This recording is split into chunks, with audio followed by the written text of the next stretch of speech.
Good morning, good day, church day, Lord day. I'm Brother Cesar Capistrano. Muli na naman pong mag-share sa inyo ng Word of God. Ang ating pong topic sa araw na ito, kapighatian. Ano ba ito? Sa Biblia, ating pong aalamin yan. Bago po natin basahin ang talata, tayo po'y manalangin muna. Diyos Amang nasa langit, makapangyarihan sa lahat, sambahin ang ngalan mo. Diyos Ama, maraming salamat po sa gabay, biyaya na pinagkakalob niyo sa amin sa bawat isa sa amin. Sa muli na naman pong pagdilat ng aming mga mata, ay napakalaking biyaya po ito para sa amin. Muli na naman po namin magagampanan ang aming tungkulin para sa aming sarili, pamilya, trabaho, at kaawaan niyo po kami, Diyos Ama, kung kami po ay nagkukulang sa inyo. Papasukin niyo po sa amin ang iyong presensya upang sa ganun po ay lubos namin maunawaan, maintindihan ang iyong salita na buhay at makapangyarihan. Sa pangalan ng Panginoong Yesus, Amen. Brother and sister, magandang araw na naman po ng linggo. Ang ating topic, kapighatian. Ano ba ito? Sa Biblia, may pagkatalinghaga po ang ating babasahin. Kaya po lubos natin pakinggan upang lubos natin maunawaan. Ang talata po ay nasa 1 chapter 16 verse 33. Verse 33. Sinabi ko ito sa inyo upang kayo'y magkaroon ng kapayapaan. Sa pakikipag-isa sa akin, mayroon kayong kapighatian dito sa sanlibutan.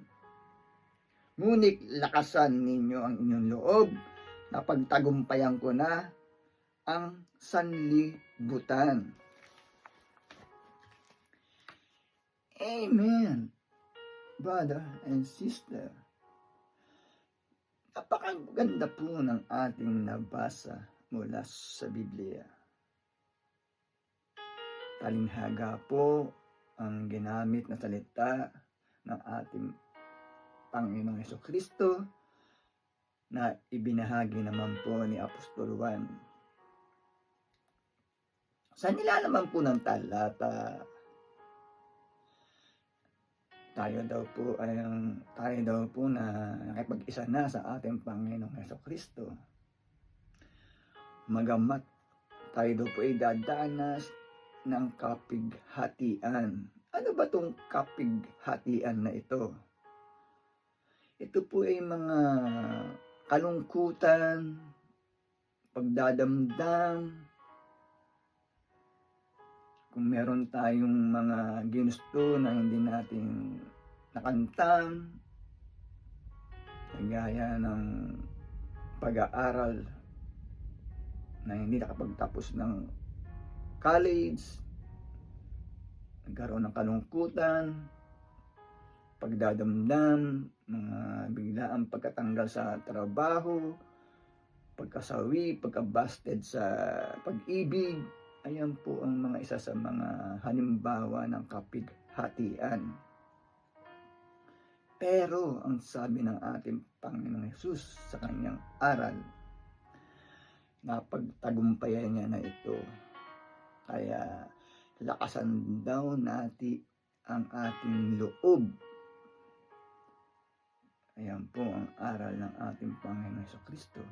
Kumbaga, ano man po ang ating danasin ng mga kapighatian, ay huwag po tayong mawawalan ng pag-asa, sapagkat mismo ang ating Panginoong Jesucristo ay nakaranas neto nung siya ay bumaba dito sa lupa, bumaba sa sanlibutan. Marami siyang kapighatian na dinanas dito sa sanlibutan.